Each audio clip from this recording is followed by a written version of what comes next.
जी बिस्मिल्लाहिर्रहमानिर्रहीम। हम करने लगे हैं इंतहाई एक इम्पोर्टेंट चीज़, और वो ये है कि जी जब हम कॉमर्स की बुक को देखते हैं आईकॉम पार्ट वन की, उसमें इतने ज़्यादा टॉपिक हैं, इतने ज़्यादा टॉपिक हैं, इतने ज़्यादा लॉन्ग क्वेश्चन है कि बंदा कहता है यार करूं तो करूं क्या।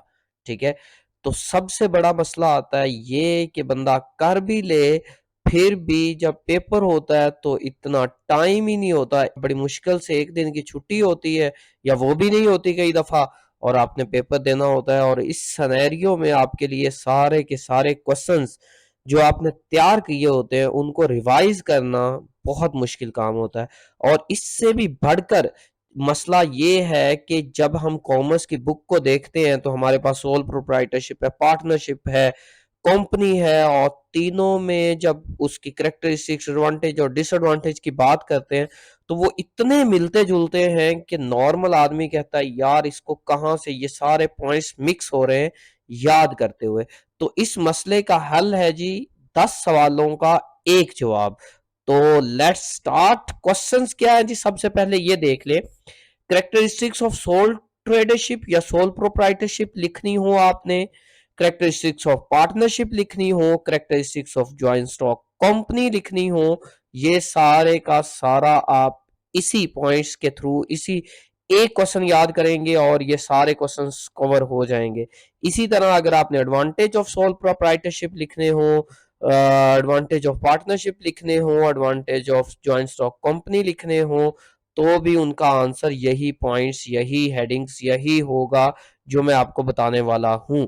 इसी तरह अगर आपने डिसएडवांटेज लिखने हो सोल प्रोप्राइटरशिप के, सोल ट्रेडरशिप के, और डिसएडवांटेज पार्टनरशिप के लिखने हो, डिसएडवांटेज जॉइंट स्टॉक कंपनी के लिखने हो, और ये सारे के सारे इसी सवाल से हो जाएंगे। और लास्टली अगर तीनों में डिफरेंस लिखने को कहे आपको, तो भी आप इन्हीं पॉइंट्स, इन्हीं जो हेडिंग्स हैं के थ्रू कर सकते हैं।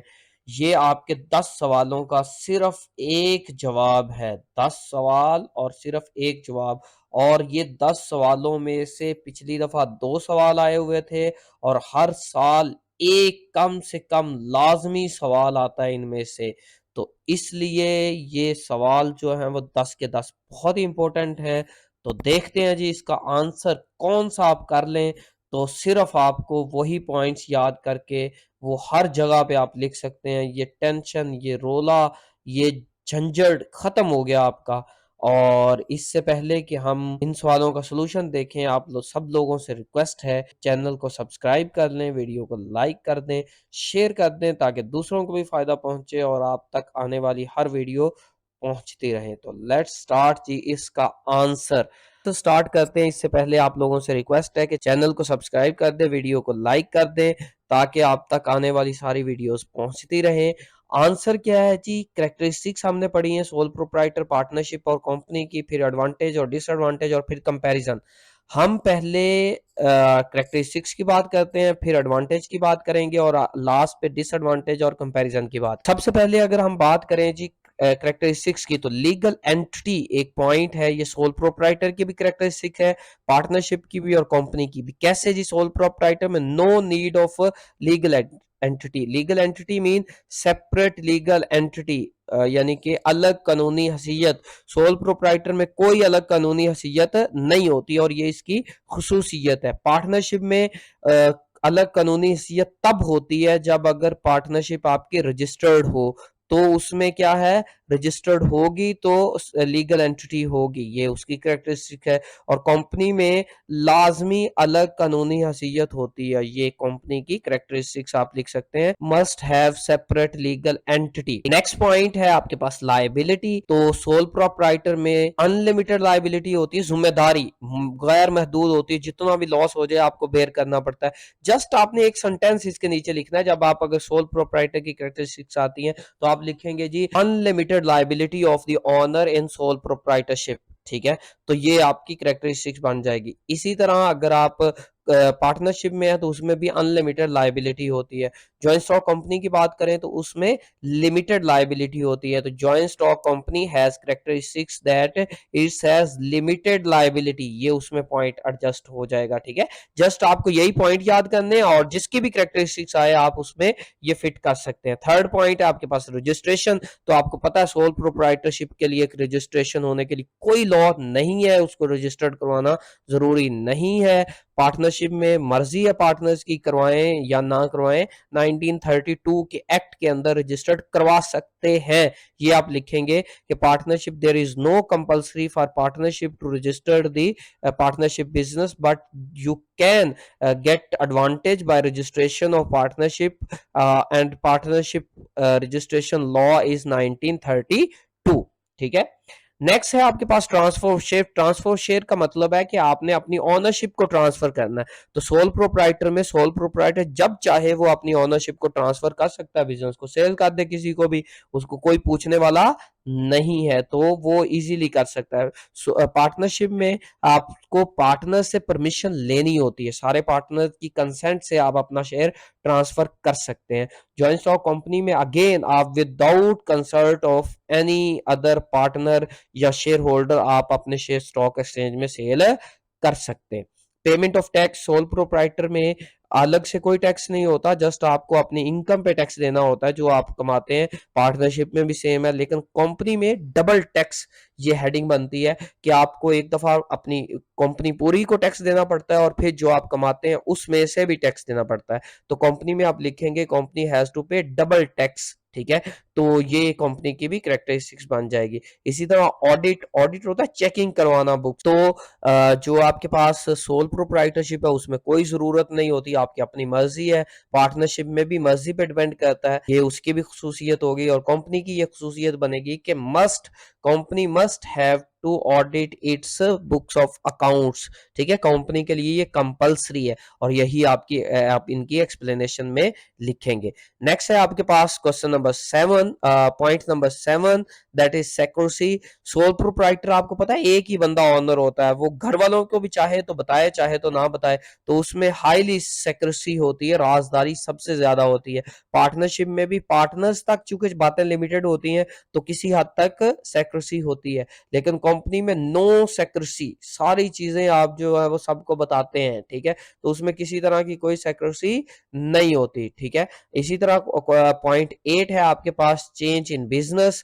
सोल प्रोप्राइटर जब चाहे अपना बिजनेस क्या कर सकता है, चेंज कर सकता है। तो उसकी खसूसियत क्या है कि अपनी मर्जी से जब चाहे बिजनेस चेंज कर सकता है। पार्टनरशिप में भी आप पार्टनर्स की मर्जी से ही बिजनेस को चेंज कर सकते हैं, लेकिन कंपनी में आप बिजनेस को चेंज नहीं कर सकते। तो कंपनी की कैरेक्टरिस्टिक्स क्या है, no change in business. Profit sole proprietor में ऑल प्रॉफिट सोल प्रोप्राइटर का होता है, पार्टनरशिप में डिवाइड होता है, कंपनी में भी डिवाइड होता है, लेकिन दूसरे एंड से अगर देखें तो सोल प्रोप्राइटर में स्मॉल प्रॉफिट होता है, पार्टनरशिप में ज्यादा होता है और कंपनी में बहुत ज्यादा होता है। तो आप दोनों एंगल से इनकी कैरेक्टरिस्टिक्स को एक्सप्लेन कर सकते हैं। इसी तरह कैपिटल की बात करें तो कैपिटल जो है वो सोल प्रोप्राइटर में थोड़ा लगाना पड़ता है। तो सोल प्रोप्राइटर की कैरेक्टरिस्टिक क्या है कि स्मॉल कैपिटल, और पार्टनरशिप में भी चूंकि सारे पार्टनर कंट्रीब्यूट करते हैं तो थोड़ा ज्यादा कैपिटल हो जाता है। लेकिन कंपनी की बात करें तो लार्ज कैपिटल होता है, कंपनी का बहुत ज्यादा पैसा लगा होता है, तो कंपनी की कैरेक्टरिस्टिक्स में लार्ज कैपिटल आ जाएगा। 11th पॉइंट है मैनेजमेंट। तो सोल प्रोप्राइटर की मैनेजमेंट सोल प्रोप्राइटर खुद देखता है, तो वो खुद मैनेजमेंट होता है। पार्टनरशिप में पार्टनर बिजनेस को चलाते हैं, लेकिन कंपनी में सेपरेट मैनेजमेंट आप पॉइंट बना सकते हैं कि कंपनी के मालिक अलग होते हैं और कुछ लोग कंपनी को चलाते हैं, those are known as directors. 12th point है cost of production. Sole proprietor में चीज पर यूनिट ज्यादा पड़ती है आपको, ठीक है। थोड़ी चीजें खरीदते हैं इसलिए महंगी पड़ती हैं, लेकिन पार्टनरशिप में ज्यादा थोड़ी सी खरीदते हैं तो इसलिए थोड़ी सस्ती पड़ती हैं। कंपनी में बहुत ज्यादा सस्ती पड़ती हैं क्योंकि आप बल्क क्वांटिटी में प्रोडक्शन कर रहे हो। आपके पास नेक्स्ट है point number 13, that is public confidence. तो सोल प्रोप्राइटर चूंकि रजिस्टर्ड नहीं होता तो इसलिए लोगों का इस पे एतमाद भी नहीं होता या कम होता है, लेस पब्लिक कॉन्फिडेंस। और पार्टनरशिप पे रिलेटिवली ज्यादा होता है। कंपनी पे बहुत ज्यादा होता है क्योंकि वो रजिस्टर्ड होती है, मस्ट रजिस्टर्ड होती है, तो इसलिए लोग उस पर एतमाद भी ज्यादा करते हैं। 14th वाला है expansion in business. Sole proprietor के लिए एक्सपेंड करना बिजनेस को थोड़ा डिफिकल्ट ज्यादा होता है, ठीक है। पार्टनरशिप के लिए रिलेटिवली कम होता है, लेकिन कंपनी के लिए बहुत आसान होता है क्योंकि बहुत बड़ी मैनेजमेंट होती है, बहुत बड़ा बिजनेस होता है, तो you can easily expand your business, ठीक है। इसी तरह पॉइंट नंबर 15 है number of members. Sole proprietor में सिंगल मेंबर, सिंगल ओनर आप लिख सकते हैं। पार्टनरशिप में 2 to 20 मेंबर्स, बैंकिंग का बिजनेस हो तो मैक्सिमम 10 है, और जॉइंट स्टॉक कंपनी में अनलिमिटेड मेंबर्स बहुत ज्यादा हो सकते हैं, कोई रिस्ट्रिक्शन नहीं है। नेक्स्ट है आपके पास पॉइंट नंबर 16। सोल प्रोप्राइटर की बात करें तो वे नेक्स्ट है point number 16, that is formation. Formation क्या है कि सोल प्रोप्राइटर को बनाना बहुत आसान है, आप जब चाहें बिजनेस को स्टार्ट कर लें, कोई पूछने वाला नहीं है। पार्टनरशिप की फॉर्मेशन भी रिलेटिवली इजी है, लेकिन जॉइंट स्टॉक कंपनी की बात करें तो टफ फॉर्मेशन है, क्योंकि बहुत सारी लीगल फॉर्मेलिटी, बहुत सारा प्रोसीजर है जिनको मीट करना जरूरी होता है। Therefore formation of the company is tough, ठीक है। फॉर्मेशन में बनाना। पॉइंट नंबर 17 है, हाँ जी, लाइफ या ड्यूरेबिलिटी की बात करें तो सोल प्रोप्राइटर ज्यादा ड्यूरेबल नहीं होता, मीन ज्यादा लंबे अरसे तक नहीं चलता, उसकी उम्र बहुत थोड़ी सी होती है, सोल प्रोप्राइटर पे ही डिपेंडेंट होता है। पार्टनरशिप में भी ऐसे ही स्मॉल लाइफ होती है, लेकिन अगर आप जॉइंट स्टॉक कंपनी की बात करें तो वो बहुत लंबा चौड़ा बिजनेस होता है, मालिक आते रहते हैं जाते रहते हैं, लेकिन बिजनेस चलता रहता है। तो लॉ जो आपका जॉइंट स्टॉक कंपनी होता है हैविंग लॉन्ग लाइफ। इसी तरह आप डिसीजन की बात करें तो सोल प्रोप्राइटर चूंकि अकेला मालिक होता है, इसलिए उसके लिए डिसीजन करना आसान हो जाता है, वेरी क्विकली डिसीजन वो कर लेता है। पार्टनरशिप के लिए पार्टनर की कंसल्ट से डिसीजन करना पड़ता है, लेकिन जॉइंट स्टॉक कंपनी में बहुत सारे चूंकि ओनर्स होते हैं, बहुत सारे डायरेक्टर्स होते हैं, तो सबकी मीटिंग बुलाना पड़ती है और फिर डिसीजन होता है कि क्या करना है और क्या नहीं। तो कंपनी में डिले डिसीजन होते हैं, लेट होते हैं फैसले। लास्ट पॉइंट है आपके पास जी 19th वाला, that is winding up. Sole proprietor को खत्म करना जो है वो बहुत ही आसान है, जब आप चाहें बिजनेस को शिफ्ट कर लें, चेंज कर लें, खत्म कर दें। पार्टनरशिप को भी खत्म करना बाकी पार्टनर्स की कंसल्ट के साथ होता है, लेकिन जॉइंट स्टॉक कंपनी को खत्म करना रिलेटिवली ज्यादा मुश्किल होता है। ये थे जो आप कैरेक्टरिस्टिक्स में लिख सकते हैं। अब देखते हैं एडवांटेज और डिसएडवांटेज को आप कैसे एक्सप्लेन कर सकते हैं इन्हीं पॉइंट के थ्रू। जी, तो हम अब बात करेंगे एडवांटेज और डिसएडवांटेज की। इससे पहले कि इसको डिटेल से देखें, आप लोगों से रिक्वेस्ट है कि चैनल को सब्सक्राइब कर लें, वीडियो को लाइक और शेयर करते रहें। तो हम बात करें जी एडवांटेज और डिसएडवांटेज की। तो सोल प्रोप्राइटर की भी एडवांटेज डिसएडवांटेज, पार्टनरशिप की भी एडवांटेज डिसएडवांटेज, और कंपनी के भी एडवांटेज और डिसएडवांटेज। सबसे पहले लीगल एंटिटी की बात करें। अच्छा, इसमें एक चीज नोट कीजिएगा, सारे पॉइंट हर एक के एडवांटेज नहीं बनेंगे और सारे पॉइंट हर एक के डिसएडवांटेज नहीं बनेंगे। यहाँ पर थोड़ा सा आपको काम करना है, और वो ये कि एडवांटेज अलग कर लेने हैं और डिसएडवांटेज अलग कर लेने हैं। माइंड में एक दफा समझने की कोशिश करेंगे तो आपके माइंड में बन जाएगा कि यार ये इसका एडवांटेज बन सकता है, ये डिसएडवांटेज बन सकता है। और कई दफा एक ही पॉइंट एडवांटेज भी होगा और डिसएडवांटेज भी होगा, ठीक है। तो लीगल एंटिटी की बात करें तो ये सोल प्रोप्राइटर का एडवांटेज भी और डिसएडवांटेज भी है। फॉर एग्जाम्पल एडवांटेज क्या है, नो सेपरेट लीगल एंटिटी। ये एडवांटेज है कि कोई अलग हैसियत नहीं होती, मालिक के नाम से जाना जाता है, ये एडवांटेज भी है। और सेम टाइम ये डिसएडवांटेज भी है सोल प्रोप्राइटर का कि इसकी लीगल एंटिटी नहीं होती, जिसकी वजह से बिजनेस की जो ग्रोथ है या लोगों का जो आप पे ट्रस्ट है, एतमाद है, वो उतना अच्छा नहीं होता, ठीक है। तो ये सोल प्रोप्राइटर का एडवांटेज में भी आ सकता है, डिसएडवांटेज में भी आ सकता है। इसी तरह पार्टनरशिप की बात करें तो पार्टनरशिप में लीगल एंटिटी डिपेंड करती है कि आपने बिजनेस को रजिस्टर्ड करवाया हुआ है या नहीं करवाया हुआ। तो अगर करवाया हुआ तो वो आपका एडवांटेज होगा, आप उसको एडवांटेज के तौर पे लिख सकते हैं, और नहीं करवाया हुआ तो वो डिसएडवांटेज होगा, आप उसको डिसएडवांटेज में भी लिख सकते हैं। इसी तरह आप कंपनी की बात करें तो कंपनी के लिए ये सिर्फ एडवांटेज है कि सेपरेट लीगल एंटिटी, ये कंपनी का एडवांटेज है, कंपनी के लिए ये डिसएडवांटेज नहीं बन सकता। इसी तरह लाइबिलिटी की बात करें, जिम्मेदारी, तो सोल प्रोप्राइटर में आप कहते हैं अनलिमिटेड लाइबिलिटी, ठीक है? तो वो इसका डिसएडवांटेज ही होगा सिर्फ़। और पार्टनरशिप में आप दोनों ही लिख सकते हैं कि डिवीज़न ऑफ रिस्पॉन्सिबिलिटी, लायबिलिटी जो है वो डिवाइड हो जाती है। कुछ मालिक वो पे करेगा, कुछ वो पे करेगा, तो डिवाइड होगी, एडवांटेज बन गया, ठीक है? और डिसएडवांटेज भी लिख सकते हैं कि ये फिर भी रहती अनलिमिटेड। अनलिमिटेड का मतलब ये है कि कोई लिमिट नहीं होती, तो दोनों में एडजस्ट हो, एडवांटेज में भी और डिसएडवांटेज में भी पार्टनरशिप के। कंपनी के ये सिर्फ एडवांटेज है कि लिमिटेड लायबिलिटी, आपकी जिम्मेदारी जो महदूद होती है। रजिस्ट्रेशन क्या है जी? सोल प्रोप्राइटरशिप के रजिस्ट्रेशन नॉट नेसेसरी, एडवांटेज है। नो रजिस्ट्रेशन डिसएडवांटेज है कि सोल प्रोप्राइटर की रजिस्ट्रेशन होती ही नहीं है। पार्टनरशिप में भी ये एडवांटेज भी हो सकता है, डिसएडवांटेज भी हो सकता है। फॉर एग्जांपल आपकी मर्जी पे डिपेंड करता है, तो अगर रजिस्टर्ड करवाया हुआ तो एडवांटेज है, नहीं करवाया हुआ तो डिसएडवांटेज है। रजिस्ट्रेशन कंपनी के लिए एडवांटेज भी हो सकता है, डिसएडवांटेज भी हो सकता है। मतलब कंपल्सरी रजिस्ट्रेशन है तो आप गवर्नमेंट की नजरों में आ जाते हैं, ठीक है? तो ये आपके लिए डिसएडवांटेज हो गया। और रजिस्टर्ड होती है तो आपको लोगों को मोटिवेट करना, लोग आपके बिजनेस से इस्तेफादा करते हैं, लोग जो सेटिस्फाइड ज्यादा होते हैं, मोर कॉन्फिडेंट होते हैं आपसे लेन देन करने में, तो ये एडवांटेज भी है। और नेक्स्ट है इसी तरह आपके पास point number 4, transfer of share. Sole proprietor में आप जब चाहें ट्रांसफर कर सकते हैं, पार्टनरशिप में पार्टनरशिप की मर्जी से। सोल प्रोप्राइटर में ये एडवांटेज ही है, डिसएडवांटेज नहीं हो सकता।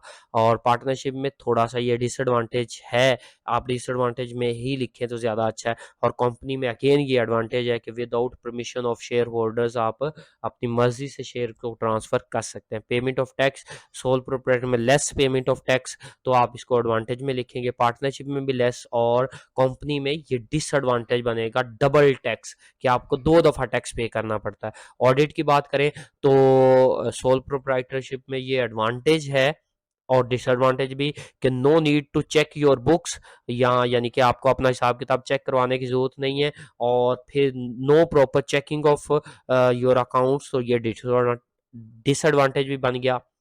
पार्टनरशिप में भी सेम, एडवांटेज भी है, डिसएडवांटेज भी है। और कंपनी में ये सिर्फ एडवांटेज ही है, बल्कि दोनों मान सकते हैं कि आप अपनी बुक्स को कंपलसरी चेक करवाना, क्योंकि कंपलसरी होता है तो ये एडवांटेज है कि you must have to check your book. और दूसरी तरफ डिसएडवांटेज भी है, you have to check your books, तो लोगों को पता चल जाता है, ठीक है? और नेक्स्ट है आपके पास जी सेक्रेसी। सोल प्रोप्राइटर का ये सिर्फ एडवांटेज है कि इसमें सेक्रेसी होती है। पार्टनरशिप में सेक्रेसी होती भी और नहीं भी। एडवांटेज में भी लिख सकते हैं कि सिर्फ पार्टनर्स को ही पता होता है, आपको किसी और को बताने की जरूरत नहीं है, तो एडवांटेज है। और सारे पार्टनर्स को पता होता है तो इसलिए बात लीक हो सकती है, तो डिसएडवांटेज है। कंपनी में लैक ऑफ सेक्रेसी, सेक्रेसी होती नहीं, कंपनी का ये डिसएडवांटेज है, ठीक है? तो कंपनी के एडवांटेज में आप इसको नहीं लिख पाएंगे। इसी तरह पॉइंट नंबर 8 जो है change in business sole proprietor, जब आप चाहें चेंज कर सकते हैं, तो एडवांटेज है। पार्टनरशिप में भी विदाउट कंसेंट ऑफ पार्टनर्स आप नहीं कर सकते, डिसएडवांटेज है। और आप चेंज कर सकते हैं with the consent of partners, तो ये एडवांटेज कहलाएगा। और कंपनी में ये एडवांटेज है, डिसएडवांटेज है कि आप इसको बिजनेस को चेंज नहीं कर सकते। और नाइन्थ पॉइंट है जी प्रॉफिट। प्रॉफिट सोल प्रोप्राइटर में आप कहते हैं कि इंटायर प्रॉफिट या टोटल प्रॉफिट मालिक का होता है, ये एडवांटेज है। और डिसएडवांटेज में लेस प्रॉफिट आप कह सकते हैं कि थोड़ा प्रॉफिट होता है, इसलिए डिसएडवांटेज है। हाँ, तो पार्टनरशिप में प्रॉफिट रिलेटिवली बेहतर होता है, और आप कह सकते हैं लार्ज प्रॉफिट। और आप ये भी कह सकते हैं डिवीजन ऑफ प्रॉफिट, के प्रॉफिट डिवाइड हो सकता है। सेम इन कंपनी आप कहते हैं लार्ज प्रॉफिट एडवांटेज है, और डिवीजन ऑफ प्रॉफिट के जी डिसएडवांटेज है, आपको प्रॉफिट दूसरों के साथ शेयर करना पड़ता है, तो ये आपके लिए डिसएडवांटेज है, ठीक है? इसी तरह नेक्स्ट आ जाए तो पॉइंट नंबर 10 कैपिटल। आप सोल प्रोप्राइटर में कहते हैं कि लेस कैपिटल से बिजनेस स्टार्ट हो रहा है, एडवांटेज है। और लेस कैपिटल है, ये भी आपका डिसएडवांटेज भी है कि थोड़े पैसे हैं जी, सही से चीजें आप नहीं खरीद सकते, आप जो है वो बिजनेस को मैनेज नहीं कर सकते। पार्टनरशिप में आपको थोड़े पैसे से स्टार्ट करना पड़ता है, थोड़ा कंट्रीब्यूट करना पड़ता है, एडवांटेज है। और थोड़ा कैपिटल होता है, डिसएडवांटेज है, ठीक है? कंपनी में लार्ज कैपिटल होता है तो सिर्फ एडवांटेज है, ठीक है? जो है वो सोल प्रोप्राइटर में सोल प्रोप्राइटर खुद करता है तो उसका एडवांटेज है भाई, खुद मैनेज कर रहा है। और लैक ऑफ मैनेजमेंट, उसके पास एक्सपर्ट ही नहीं होती, तो ये उसका डिसएडवांटेज भी है। पार्टनरशिप में भी ऐसे कि आपके पास पैसे कम होते हैं इसलिए आप बेटर मैनेजमेंट नहीं ले सकते, डिसएडवांटेज भी है। और आप खुद मैनेज कर रहे होते हैं, एडवांटेज भी है। और कंपनी में चूंकि सेपरेट मैनेजमेंट होती है तो एक्सपर्ट मैनेजमेंट एडवांटेज है कि बेहतरीन आप लोग हायर करते हैं, लेकिन खुद आप मैनेजमेंट में पार्टिसिपेट नहीं करते, ये डिसएडवांटेज भी। ये तीनों में, तीनों जगह पे एडजस्ट हो सकता है, यानी कि एडवांटेज में भी और डिसएडवांटेज में भी, सबके। और cost of production sole proprietor में ये डिसएडवांटेज है कि आपको चीजें पर यूनिट महंगी पड़ती हैं, ठीक है। पार्टनरशिप में ये आपके पास अगेन ज्यादातर डिसएडवांटेज ही बनता है, लेकिन कंपनी के लिए ये एडवांटेज है कि आपको पर यूनिट कॉस्ट जो है वो कम पड़ती है, सस्ती चीज बन जाती है। उसके बाद नेक्स्ट है आपके पास पब्लिक कॉन्फिडेंस। सोल प्रोप्राइटर पे लोगों का एतमाद नहीं होता, तो इसलिए वो डिसएडवांटेज है। पार्टनरशिप में भी डिसएडवांटेज है। कंपनी में चूंकि कंपनी रजिस्टर्ड होती है तो इसमें एडवांटेज होता है। हाँ, पार्टनरशिप में आपका एडवांटेज हो सकता है, क्योंकि अगर पार्टनरशिप रजिस्टर्ड हो, पब्लिक कॉन्फिडेंस तभी होगा जब रजिस्ट्रेशन होगी बिजनेस की, उसको लीगल एंटिटी मिलेगी, ठीक है। Expansion in business, sole proprietor को एक्सपेंड करना लस लेस चांसेस होते हैं, क्योंकि आपके पास कैपिटल नहीं होता। पार्टनरशिप में आप कर सकते हैं एक्सपेंड, लेकिन उसके में भी लेस चांसेस होते हैं। डिसएडवांटेज ही दोनों में लिखें तो ज़्यादा अच्छा है। और कंपनी में आप इसको एक्सपेंड कर सकते हैं, because you have expert management, large capital et cetera, therefore you can easily expand your business, ठीक है। और 15th पॉइंट है कि आपके पास number of members. Sole proprietor में सिंगल मेंबर, ये एडवांटेज में तो नॉर्मली नहीं जाने चाहिए, ये एडवांटेज में नहीं पॉइंट जा सकता, ये आपने करेक्टरिस्टिक्स में लिखना था, वो लिख दिया। हाँ, डिफरेंस में जा सकता है, एडवांटेज डिसएडवांटेज में ये पॉइंट नहीं जा सकता। नेक्स्ट है point number 16, formation. Sole proprietorship को बनाना वेरी इजी, एडवांटेज है। पार्टनरशिप को रिलेटिवली वेरी इजी, एडवांटेज है। कंपनी को डिफिकल्ट है तो डिसएडवांटेज है। इसी तरह ड्यूरेबिलिटी, सोल प्रोप्राइटर की लाइफ स्मॉल होती है तो लेस ड्यूरेबल, डिसएडवांटेज है। पार्टनरशिप में भी डिसएडवांटेज है। कंपनी में लॉन्ग लाइफ एडवांटेज है, ठीक है। कि बिजनेस, कई ऐसे बिजनेसेस भी हैं वो दो दो तीन तीन 100 साल से चल रहे हैं, उनके ओनर्स आते हैं चले जाते हैं, डेथ हो जाती है, नेक्स्ट आ जाते हैं, लेकिन बिजनेस चलता रहता है, ठीक है। और सेकंड लास्ट है डिसीजन। सोल प्रोप्राइटर में क्विक डिसीजन एडवांटेज है, ठीक है। और पुअर डिसीजन डिसएडवांटेज है। क्यों? क्योंकि एक ही बंदा डिसीजन करता है, तो इसलिए बैड डिसीजन हो सकते हैं। पार्टनरशिप में विदाउट द कंसर्ट, आप with the concert of partner good decision भी हो सकता है, और डिले डिसीजन भी कह सकते हैं आप, डिसएडवांटेज में लिख सकते हैं। इसी तरह लास्ट इसी तरह अगर आप कंपनी की बात करें तो कंपनी में जो है वो डिले डिसीजन होते हैं, और ये डिसएडवांटेज है। और बेहतरीन डिसीजन होते हैं, आप मीन वैलिड डिसीजन, तो उसमें एडवांटेज भी बना सकते हैं, लेकिन बेहतर है कि आप इसको डिसएडवांटेज ही लिखें। और अगर आप बात करें वाइंड अप की, तो easy winding up sole proprietor advantage, partnership advantage, tough winding up company disadvantage, ठीक है। तो ये 19 पॉइंट तकरीबन आपके 10 एडवांटेज बन जाएंगे, 10 से 12 बल्कि 15 भी हो सकते हैं, क्योंकि बहुत सारे पॉइंट्स तो हमने दोनों दोनों में लिखे हैं, एडवांटेज में भी और डिसएडवांटेज में। तो आपके 15 एडवांटेज बन जाएंगे, 15 डिसएडवांटेज बन जाएंगे। करेक्टरिस्टिक्स हैं तो 19 के 19 ही हर एक में लिखे जा सकते हैं। और डिफरेंस मेरा ख्याल है आप उसकी कमी नहीं रही, आपने इतना ज़्यादा जब पॉइंट्स पढ़ लिए हैं, समझ लिए हैं, तो यही आपके सॉरी, इससे आपको कंपैरिजन बनाना तो बहुत ही आसान हो गया, हर पॉइंट्स और डिटेल के साथ जैसे मर्जी आप लिख लें। तो दैट इज़ द क्वेश्चन। 2-3 इस तरह के और भी हैं जिनको आप इसी तरह से क्वेश्चंस बना सकते हैं, और इंशाल्लाह बहुत जल्द वो भी आपके पास बना के लेके आएँगे। उसके लिए चैनल को सब्सक्राइब कर लें, वीडियो को लाइक कर दें और शेयर कर दें, ताकि आप तक आने वाली फ्यूचर वीडियोस मिलती रहे आपको। तब तक के लिए अल्लाह हाफ़िज़ and best of luck for your exams. See you in next video.